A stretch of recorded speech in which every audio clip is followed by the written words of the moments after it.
Hi, and welcome back to PEP. Confucius said, whether you think you can or think you can't, either way you're right.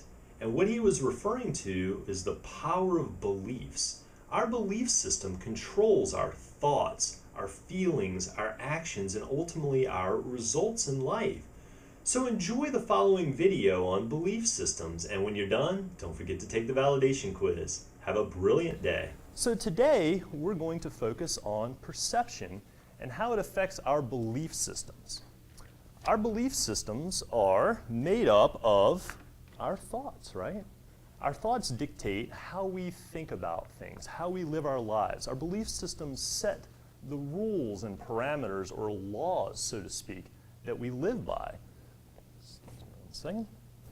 So Buddha said, what we think about, we bring about.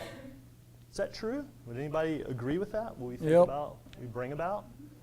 And how is that? You know, we have a focus. If we're focused on something, even if it's a negative, something we don't want, we're constantly thinking about that thing. It's constantly reinforcing that in our minds. But how you see yourself is a product of your belief system. How your belief system causes you to interact with other people in the public a certain way. Now, if you're constantly thinking about a negative, let's say, for instance, you want to get out of debt. So you're constantly saying, I want to get out of debt, I want to get out of debt, I want to get out of debt, I want to pay off these credit cards, I want to get... What are you thinking and what are you reinforcing? You're thinking about debt, right? What if instead you could create a positive statement from that and say, I want to create financial freedom. I want to create financial freedom. With financial freedom, would you be out of debt? Yes, but the focus is no longer on debt. The focus is on the positive end result, the financial freedom. So words are very powerful. Okay, another statement. You could say, ladies, God, he's so lazy. I hate how lazy he is. Or you could look at it and make a positive out of that. What could you possibly say positive? I'm so glad he is resting, relaxing, and de-stressing. Right? Here's another one. I hate my boss. Boss is such a pain. You could say, I look forward to being my own boss one day. Right? Another one. Oh, this project is stressing me out so bad. And we've all had projects that stressed us out, but what's the end result? I create amazing results with my projects, right?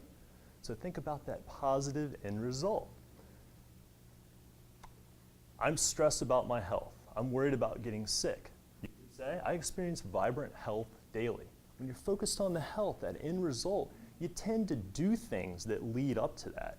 If you're constantly thinking about being sick, you're going to be researching illnesses, you're going to be thinking illnesses, looking at medicines. I've yet to meet anybody that has said, you know what, I'm always negative and it's working out great for me. I mean, this guy, just the look on his face, you can tell, is he somebody you want to interact with? Is he somebody you're going to want to hire or do business with? No, positive people attract positive opportunities.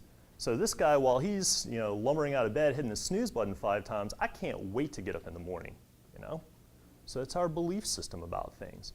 So even, I just made some good points. Positive thinking still has its skeptics sometimes. People are like, oh, well, that's just great because you're self-employed or you have this or you have that. People make these excuses.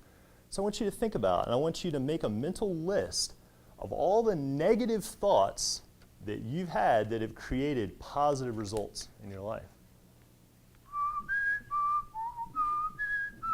Anybody got any? Not usually. So I believe that happiness, that positive thought is inherent in nature. I believe that it's instilled in us at birth. For the most part, babies are generally happy, right? Unless they got a dirty diaper, unless they're hungry, and then they let you know that they need attention. But in general, babies, puppies, it's instilled in us, this positivity, this happiness. But then life gets in the way. We get into school, we get a career, we get jobs, we get families, we get all this stress, and then all of a sudden we start focusing on that little bit of stress. And some of the most stressed out people that I've encountered, really 95% of their life is great. And then it's the 5% of the stressful things, the negative things that they tend to fixate on and focus on. And that's like a cancer that eats away at their production and their positivity. And other aspects of their life. So let's talk about 6 tips to overcoming negativity and limiting beliefs, how we're going to grow our belief systems and expand and put some of this negativity behind us. Well, first and foremost, if you guys want to be indoctrinated with negativity and you want to narrow your belief system and live in fear, you don't have to go any further than the news and the media. I mean, it's almost impossible to flip the news on or read the paper without somebody being kidnapped or killed or some company going bankrupt or somebody getting divorced. And these things that we're constantly feeding our mind just keep feeding into that stress. So news fast, interesting concept. One of the things I love about Facebook is you get that news feed and you can control what you see. So if you've got friends that are constantly posting how they're fighting with their spouse or this bad thing is going on, just hide them. You don't have to unfriend them, hide them. You can change the homepage on your internet browser. You can choose to change the channel on TV and not indoctrinate yourself with that negativity. Try to go 1 week without any negative news, okay? Anybody can do that? Raise your hand and say aye. Aye. Aye. Number 2, read and listen to empowering material. I'm a huge fan of this. Tony Robbins, I've been following him for 20 years. Jim Rohn, all the greats. Darren Hardy's Success Magazine, I'm a subscriber to that. Fitness Magazine, I know Stillman is as well. Car is a great place. You can get a university level education driving in your car to and from work each day, listening to audios. Very powerful. Number 3, monitor your language every day. The little affirmations exercise we practice at the beginning of each session. Those are powerful words, so be cognizant of what you're saying throughout the day. Eliminate those dirty 4-letter words, which are can't, won't, don't, and replace them with more powerful words like would, could, or should, or even better, can, will, and do. Powerful words. Number 4, focus on solutions rather than the problem.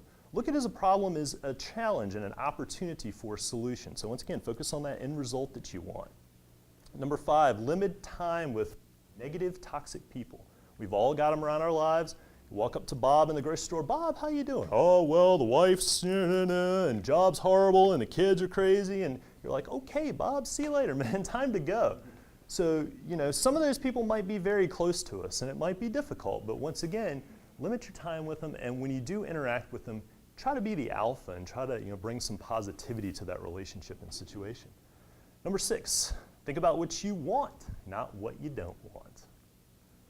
Our motivational message today is probably my favorite quote from one of my favorite men, Henry Ford. I'm a huge Ford fan. And he said, whether you think you can or think you can't, either way you're right. I mean, that is probably belief systems summed up in the most powerful sentence I've ever heard right there. I mean, it's true, right? You think you can do something, odds are if you think strong enough about it, you will find a way to do it. If you think you can't, odds are you'll never start the project and you'll never find out whether you could or couldn't.